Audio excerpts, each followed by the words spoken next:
जो लोग मुसलमानों को बुरा भला बोलते हैं, उनसे नफ़रत करते हैं और उनको देशद्रोही बोलते हैं, तो उनको ये इन बुज़ुर्गों की, जो एक गैर मुस्लिम बुज़ुर्ग हैं, इनकी बातें ज़रूर सुननी चाहिए और इनकी बातों पर गौर करना चाहिए।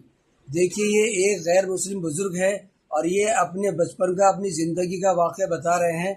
आपसे दरख्वास्त है कि इसको गौर से सुनें और समझे कि मुस्लिम कैसे होते हैं, मुसलमान कैसे होते हैं।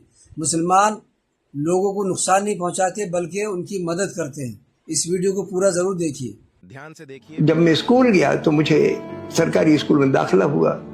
अहमद बख्श हमारे टीचर थे, 5 कक्षाओं को अकेले पढ़ाते थे।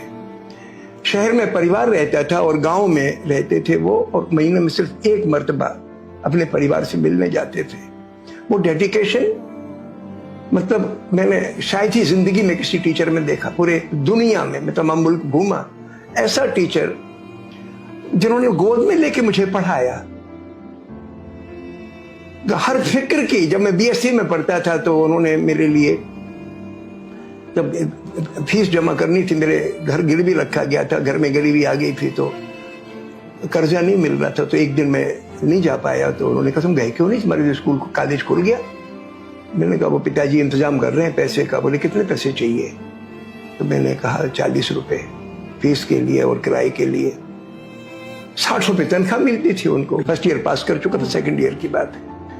उन्होंने मुझे 60 रुपए की तनख्वाह में, जिसमें उनका गुजारा परिवार का चलाते थे, वो 40 रुपए मुझे दिया, जबकि गांव में कोई कर्जा देने को तैयार नहीं था। वो जानते थे कि पैसा शायद ही मिले, लेकिन उन्होंने दिया मुझे। तो इस हिंदुस्तान में हम सब लोग एक दूसरे की मोहब्बत से, एक दूसरे की मदद से आगे बढ़ते हैं। और हमारे तो खैर टीचर जो थे वो तो बेमिसाल थे। तो इस तरीके से बचपन से मेरे रगों में ये बात आ गई। और आगे चल के जब मेरे कुछ रिश्तेदार आरएसएस की शाखाओं वगैरह में जाते थे और एंटी मुस्लिम बातें करते थे, तो मुझे लगता था कि कितनी घटिया बात कर रहे हैं।